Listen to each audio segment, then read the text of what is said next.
ഓം ശരവണഭവ. എല്ലാവർക്കും കാർത്തികേയം യൂട്യൂബ് ചാനലിലേക്ക് സ്വാഗതം. ഇന്ന് ചിങ്ങമാസത്തിലെ അജ ഏകാദശി അല്ലെങ്കിൽ അന്നദ ഏകാദശിയെ പറ്റിയാണ് നമ്മൾ നോക്കുന്നത്. ഈ ഒരു ഏകാദശി ദിവസം നമ്മൾ ചൊല്ലേണ്ടുന്ന ഒരു നാമം, അതേപോലെ തന്നെ നമ്മളൊരു ഇലയിൽ ഭഗവാന് സമർപ്പിക്കേണ്ടുന്ന ഒരു കാര്യത്തെക്കുറിച്ചും. ഈ രണ്ട് കാര്യങ്ങൾ നാളത്തെ ദിവസം നിങ്ങൾ ചെയ്തു കഴിഞ്ഞാൽ സർവ്വ രീതിയിലുമുള്ള ഐശ്വര്യമാണ് നിങ്ങൾക്ക് ഫലമായിട്ട് കിട്ടുന്നത്. നിങ്ങൾ ആഗ്രഹിക്കുന്ന ഏതൊരു കാര്യമാണെങ്കിലും അടുത്ത ഏകാദശിക്ക് മുൻപ്, അതായത് 15 ദിവസങ്ങൾക്കുള്ളിൽ തന്നെ ഭഗവാൻ മഹാവിഷ്ണു നിങ്ങൾക്കത് സാധിച്ചു കിട്ടും. നാളത്തെ പ്രത്യേകത എന്ന് പറയുന്നത് മുപ്പട്ട് ചൊവ്വയാണ്. മുപ്പട്ട് ചൊവ്വയോട് കൂടി വന്നിരിക്കുന്ന ഏകാദശിയാണ് നാളെ. അപ്പോൾ നമുക്ക് നാളെ എന്ത് ചെയ്യണം എന്ന് നോക്കാം. ചിങ്ങമാസത്തിലെ കൃഷ്ണപക്ഷ ഏകാദശിയാണ് ഈ ഒരു അജ ഏകാദശി എന്ന് പറയുന്നത്. ആനന്ദ ഏകാദശി എന്നും ഇതിന് മറ്റൊരു പേരുണ്ട്. വിധിയാവണ്ണം ഈ ഒരു ഏകാദശി വ്രതം നോക്കുന്നവർക്ക് 100 അശ്വമേധ യാഗങ്ങൾ നടത്തിയ ഫലവും സർവ്വ ഐശ്വര്യങ്ങളും കുടുംബ ഐശ്വര്യങ്ങളും വിഷ്ണു ലോക പ്രാപ്തിയുമാണ് ഫലമായിട്ട് കിട്ടുന്നത്. അങ്ങനെയല്ല എങ്കിൽ പോലും നിങ്ങളെക്കൊണ്ട് നോൺ വെജ് ഒഴിവാക്കി ധാന്യങ്ങൾ ഒഴിവാക്കിക്കൊണ്ട് ഭഗവാനെ പ്രാർത്ഥിക്കാൻ സാധിച്ചാൽ അങ്ങനെ എടുക്കുന്ന വ്രതത്തിന് പോലും സാധാരണ എടുക്കുന്ന വ്രതങ്ങളേക്കാൾ കൂടുതൽ 100ൽ 30% ഫലം ലഭിക്കുമെന്നും അതുവഴി നിങ്ങൾ എന്താണോ ആഗ്രഹിക്കുന്നത് ഇഹലോകത്തിലും പരലോകത്തിലുമുള്ള ഐശ്വര്യവും നിങ്ങൾ ഈ ഒരു ഇഹലോകത്തിലും പരലോകത്തിലും ആഗ്രഹിക്കുന്ന രീതിയിലുള്ള ഒരു ജീവിതവും ലഭിക്കുമെന്നാണ് പറയുന്നത്. അതായത് ഈ ഭൂമിയിൽ നമ്മൾ ജീവിക്കുമ്പോൾ ഒരു മനുഷ്യന് വേണ്ടത് എന്തൊക്കെയാണോ അത് ഭഗവാൻ നിങ്ങൾക്ക് നൽകി അനുഗ്രഹിക്കുമെന്നും മരണശേഷം നമ്മൾ എങ്ങനെ ആയിരിക്കണമെന്നാണോ നമ്മൾ ആഗ്രഹിക്കുന്നത് ഭഗവാന്റെ ആ ഒരു പാദങ്ങളിൽ ചെന്ന് ചേരാനും നമ്മളെ സഹായിക്കുന്ന ഒന്നാണ് ഈ ഒരു ഏകാദശി എന്ന് പറയുന്നത്.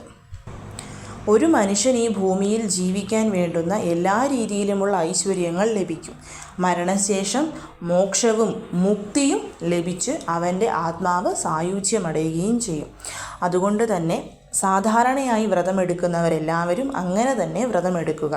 വ്രതമെടുക്കാൻ സാധിക്കാത്തവർ നാളെ ഒരു നേരം മാത്രം ഭക്ഷണം കഴിക്കുക. അതായത് ധാന്യങ്ങളും അരിയും ഒഴിച്ചുള്ള എന്തും നിങ്ങൾക്ക് കഴിക്കാവുന്നതാണ്. തീർച്ചയായും നോൺ വെജ് ഒഴിവാക്കണം. അതേപോലെ തന്നെ ബ്രഹ്മമുഹൂർത്തത്തിൽ എഴുന്നേറ്റ് കുളിച്ച് ഭഗവാന്റെ പാദത്തിൽ ഒരു തുളസിയിലയെങ്കിലും സമർപ്പിച്ച് ഭഗവാനെ ക്ഷേത്രത്തിൽ പോയി കണ്ട് തൊഴുത് നിങ്ങളെക്കൊണ്ട് പറ്റുന്ന എന്തെങ്കിലും ഒരു വഴിപാടും ഭഗവാനെ കഴിപ്പിച്ച് പ്രാർത്ഥിക്കുക. ഇത് നമുക്ക് നമ്മുടെ ലൈഫിൽ ഒരുപാട് നല്ല കാര്യങ്ങൾ കൊണ്ടുവന്ന് തരും.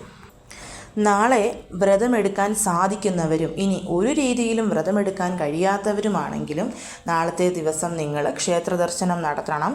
ഭഗവാന് തൃക്കൈവെണ്ണ, തുളസിമാല, മഞ്ഞപ്പട്ട്, നെയ്ദീപം, താമരപ്പൂവ്, അങ്ങനെ നിങ്ങളുടെ കയ്യിൽ എന്താണോ ഉള്ളത് അതുകൊണ്ട് ഭഗവാന് പറ്റുന്ന വഴിപാടുകളൊക്കെ കഴിച്ച് മനസ്സറിഞ്ഞ് ഭഗവാനെ വിളിക്കുക. നാളത്തെ ദിവസം മറക്കാതെ തുളസിക്ക് ജലം സമർപ്പിക്കുകയും 3 പ്രാവശ്യം പ്രദക്ഷിണം ചെയ്യുകയും ചെയ്യണം. വീടിനടുത്ത് ക്ഷേത്രത്തിൽ പശുക്കളുണ്ടെങ്കിൽ പശുക്കളെ പോയി കാണുകയും സാധാരണ പൂരുരുട്ടാതി, ഉത്രട്ടാതി, രേവതി നക്ഷത്രങ്ങളിൽ പറയുന്ന കാര്യങ്ങളൊക്കെ തന്നെ നിങ്ങൾക്ക് നാളെ ഗോക്കൾക്ക് ചെയ്തു കൊടുക്കാവുന്നതാണ്. അല്ലെങ്കിൽ വീട്ടിലുള്ള ഗോമാതാശിലയ്ക്കും അതേ കാര്യങ്ങൾ ചെയ്തു കൊടുക്കാം. തീർച്ചയായും നാളത്തെ ദിവസം 21 തവണ ഓം സുരഭ്യേ നമഃ എന്ന മന്ത്രം ചൊല്ലി ഗോമാതാവിന് അർച്ചന ചെയ്യുന്നതും അശ്വമേധ യാഗം നടത്തിയ ഫലം തന്നെ നമുക്ക് ലഭിക്കുന്നതാണ്. എല്ലാവർക്കും അറിയാം, ഏകാദശി വ്രതത്തിൻ്റെ ഏറ്റവും മഹിമയുള്ള സമയമെന്ന് പറയുന്നത് ഹരിവാസര സമയമാണ്. അതായത് ഏകാദശി തിഥിയുടെ അവസാനത്തെ 15 നാഴിക, അതായത് 6 മണിക്കൂറും ദ്വാദശി തിഥിയുടെ ആദ്യത്തെ 15 നാഴിക, ആ 6 മണിക്കൂറും ചേരുന്ന 12 മണിക്കൂർ സമയം. ഈ സമയത്തെയാണ് നമ്മൾ ഹരിവാസര സമയമെന്ന് പറയുന്നത്. ഹരിവാസര സമയം ഇപ്രാവശ്യം വന്നിരിക്കുന്നത് നാളെ ചൊവ്വാഴ്ച രാവിലെ 10:02 മുതൽ രാത്രി 9:12 വരെയാണ്. അതായത് നാളത്തെ പകൽ മുഴുവൻ നമുക്ക് ഹരിവാസര സമയമാണ്. പറ്റുന്നവരൊക്കെ ഈ ഒരു സമയത്ത് ക്ഷേത്ര ദർശനം നടത്തി ഭഗവാനെ കാണാൻ ശ്രമിക്കണം. അതേപോലെ തന്നെ ഭഗവത്ഗീത, നാരായണീയം നിങ്ങളെക്കൊണ്ട് പറ്റുന്നതൊക്കെ ആ സമയത്ത് പാരായണം ചെയ്യണം. ഇതൊന്നും പറ്റാത്തവർ ഓം നമോ നാരായണായ, ഓം നമോ ഭഗവതേ വാസുദേവായ, ഹരേ രാമ അങ്ങനെ അവനവന് പറ്റുന്ന മന്ത്രങ്ങളൊക്കെ ചൊല്ലുക. ഈ ഒരു സമയങ്ങളിൽ ഒരു അരമണിക്കൂർ ഇടവിട്ട് വിഷ്ണു സഹസ്രനാമം ചൊല്ലുന്നതും ശ്രീരാമ രാമ രാമേതി രമേ രാമേ മനോരമേ സഹസ്രനാമ തത്തുല്യം രാമനാമ വരാനനെ ഈ മന്ത്രങ്ങളൊക്കെ ചൊല്ലുന്നതും നമുക്ക് നല്ല ഫലങ്ങൾ തന്നെ ലഭിക്കും. ഹരിവാസര സമയത്ത് ഭഗവാന്റെ സാന്നിധ്യം ഭൂമിയിൽ വളരെയധികം കൂടുതലായിരിക്കും. അതുകൊണ്ടാണ് ഈ സമയത്ത് നമ്മൾ പ്രാർത്ഥനകൾ വളരെയധികം ശക്തമാക്കണമെന്ന് പറയുന്നതിൻ്റെ പിന്നിലെ കാരണം. ഇനി നമുക്ക് നാളെ ചെയ്യേണ്ടുന്ന വഴിപാടിനെ കുറിച്ചാണ് ഞാൻ പറയുന്നത്. അതും ഹരിവാസര സമയമായ 10:02 മുതൽ 9:12 വരെയുള്ള ആ ഒരു സമയത്ത് ചെയ്യുന്നത് വളരെ വളരെ നല്ലതാണ്. ആ ഒരു സമയത്ത് നിങ്ങൾ രാഹുകാലമോ യമകണ്ഠകാലമോ ഒന്നും നോക്കേണ്ടെന്ന് ആവശ്യമില്ല. കാരണം ഹരിവാസര സമയത്ത് നമ്മൾ എന്ത് പ്രാർത്ഥിച്ചാലും അത് ഡയറക്റ്റായിട്ട് ഭഗവാനിൽ തന്നെ പോയി ചേരും. നമ്മൾ ചെയ്യേണ്ടത് നിങ്ങളുടെ വീട്ടിലുള്ള ഭഗവാന്റെ ഫോട്ടോ, വിഗ്രഹം എന്താണെങ്കിലും അതിനൊരു തുളസിമാല ചാർത്തുക. തുളസിമാല ഇല്ല എന്നുള്ളവർക്ക് ഒരു ചെറിയ തുളസിയില ഭഗവാന് സമർപ്പിച്ച് ഭഗവാന് മുൻപിൽ ഒരു നെയ് ദീപം കൊളുത്തി വെക്കുക. ആ നെയ് ദീപം കൊണ്ട് ഭഗവാന് 7 പ്രാവശ്യം നമ്മൾ ആരതി എടുക്കണം.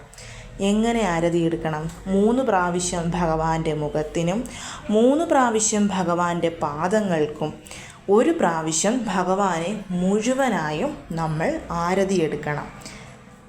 അങ്ങനെ ആരതി എടുക്കുമ്പോൾ ഓം നമോ നാരായണായ എന്നുള്ള മന്ത്രം തുടർച്ചയായി ചൊല്ലിക്കൊണ്ട് തന്നെ നമ്മൾ ആരതി എടുക്കുക. അതിനുശേഷം നമ്മളൊരു ഇല എടുക്കണം. ഇല എന്ന് വെച്ചാൽ എന്തിലയും നിങ്ങൾക്ക് എടുക്കാം. വെറ്റില, ആലില, മാവില, നമ്മുടെ വീട്ടിലുള്ള ഈവൻ മണി പ്ലാന്റിൻ്റെ ഇല പോലും നമുക്കെടുക്കാം. ഇല എടുക്കുമ്പോൾ അത് ഫ്രഷായിട്ടുള്ള ഒരു ഇലയായിരിക്കണം. ഇപ്പം ആലിൻ്റെ ഇലയൊക്കെയാണ് നിങ്ങൾ നിലത്ത് നിന്നാണ് എടുക്കുന്നതെങ്കിലും അത് ഫ്രഷ് ആയിരിക്കണം. കുത്ത്, പുള്ളികൾ, കീറലുകൾ ഇവയൊന്നും പാടില്ല. എന്തിലയും നിങ്ങൾക്ക് എടുക്കാവുന്നതാണ്. ഇവിടെ ഇല എന്ന് പറയുന്നതിന് നിങ്ങൾക്ക് വേറൊന്നും നോക്കേണ്ടുന്ന ആവശ്യമില്ല.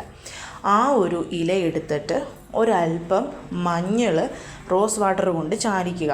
ഇനി റോസ് വാട്ടർ ഇല്ല എന്ന് പറയുന്നവർ നിങ്ങൾ സാധാരണ ശുദ്ധമായ ജലം മതിയാകും. ഒരല്പം പച്ചക്കർപ്പൂരം ചെറുതായിട്ടൊന്ന് പൊടിച്ചതും കൂടി അതിലോട്ട് ഇട്ടിട്ട് വേണം നമ്മളിത് ചാലിക്കാൻ. എന്നിട്ട് ആ ഇലയിൽ നിങ്ങൾ നിങ്ങളുടെ ആഗ്രഹം പ്രസൻറ്റ് ടെൻസിൽ എഴുതുക. അതായത് സാധിച്ചു കിട്ടി എന്നുള്ള രീതിയിൽ വേണം നമ്മൾ എഴുതാൻ. എന്താഗ്രഹമാണെങ്കിലും അത് ഇന്ന ആഗ്രഹം എനിക്ക് സാധിച്ചു കിട്ടി, ഞാൻ ആഗ്രഹിച്ചതുപോലെ എനിക്കൊരു ജോലി കിട്ടി, ഞാൻ ആഗ്രഹിച്ചതുപോലെ ഞാൻ സന്തോഷമായി ജീവിക്കുന്നു, ഞാൻ ആഗ്രഹിച്ച വീട് വാങ്ങാൻ സാധിച്ചു. അങ്ങനെ നിങ്ങളുടെ എന്തൊരാഗ്രഹവും ആ ഒരു ഇലയിൽ എഴുതുക.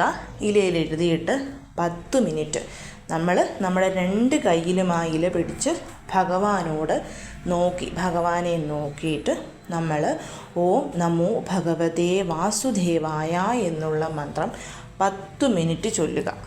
ഒരു കൗണ്ടിങ് ആണ്. ഒന്നെങ്കിൽ ഫോണിൽ അലാം വെക്കാം, അല്ലെങ്കിൽ ക്ലോക്കിൽ. ഇപ്പോൾ ഒരു 5 മണിക്കാണ് നിങ്ങളിത് ചൊല്ലുന്നതെങ്കിൽ 5:10 വരെ.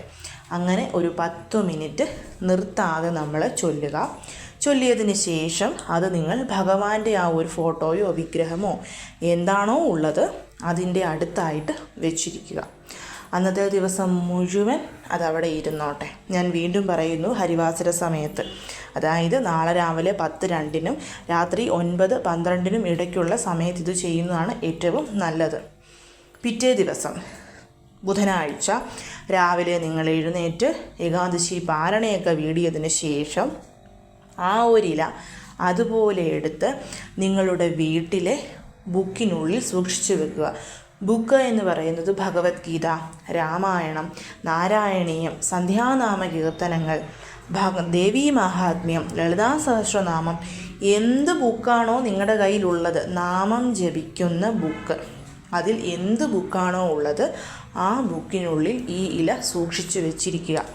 15 ദിവസം നിങ്ങൾ ചെയ്യുന്ന അന്ന് മുതൽ എണ്ണിക്കോളൂ. 15 ദിവസം, അല്ലെങ്കിൽ അടുത്ത ഏകാദശി, ചിങ്ങമാസത്തിലെ വെളുത്തപക്ഷ ഏകാദശിക്ക് മുൻപായി നിങ്ങൾ ആ ഇലയിൽ എഴുതി ഭഗവാന് സമർപ്പിച്ച കാര്യം ഭഗവാൻ നിങ്ങൾക്ക് സാധിച്ചു തന്നിരിക്കും.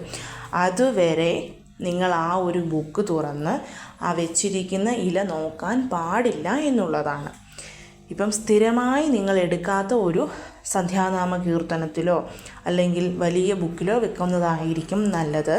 ഇനി എൻ്റെ കയ്യിൽ ആകെ ഒരു ബുക്കേ ഉള്ളൂ, ഞാൻ അതിൽ വെച്ച് കഴിഞ്ഞാൽ നിങ്ങൾ ആ ഒരു പാർട്ട് തുറന്ന് നോക്കാതെ ഇരിക്കുക. അതുമാത്രം ശ്രദ്ധിച്ചാൽ മതിയാവും. ഇത് വളരെ വളരെ ഉത്തമമായിട്ടുള്ളൊരു പരിഹാരമാണ്. ഒപ്പം തന്നെ നാളെ ക്ഷേത്രത്തിൽ പോകുന്നവരാണെങ്കിൽ ഇതേ പ്രാർത്ഥന ഭഗവാനോട് പ്രാർത്ഥിച്ച് എന്തെങ്കിലും ഒരു വഴിപാട്, ഞാൻ കുറച്ച് വഴിപാടുകൾ നിങ്ങൾക്ക് പറഞ്ഞിരുന്നു, അതിൽ എന്തെങ്കിലും ഒരു വഴിപാടും കൂടി കഴിപ്പിക്കുക. പറ്റുന്നവരൊക്കെ നാളെ ഒരാൾക്കെങ്കിലും അന്നദാനം ചെയ്യാൻ ശ്രമിക്കണം. അത് ജീവികൾക്കോ പക്ഷികൾക്കോ ആയാലും മതിയാവും. നാളത്തെ ദിവസം കഴിയുന്നതും ഭഗവാന്റെ മന്ത്രങ്ങൾ ഉച്ചരിക്കാൻ പറ്റുന്ന അത്ര ഉച്ചരിക്കണം. തീർച്ചയായും നിങ്ങൾ എഴുതി ഭഗവാന് സമർപ്പിച്ച പ്രാർത്ഥന എന്ത് തന്നെയായാലും ഭഗവാൻ നിങ്ങൾക്ക് സാധിച്ചു തന്നിരിക്കും. 1 രൂപ പോലും മുടക്കില്ലാതെ നമ്മൾക്ക് നമ്മുടെ ആഗ്രഹങ്ങൾ ഭഗവാനോട് പറയാൻ പറ്റുന്ന ഒരു സമയമാണ്. അപ്പോൾ എല്ലാവരും നാളത്തെ ദിവസം മിസ് ചെയ്യരുത്. എല്ലാവരെയും മുരുകൻ അനുഗ്രഹിക്കട്ടെ. ഓം ശരവണ.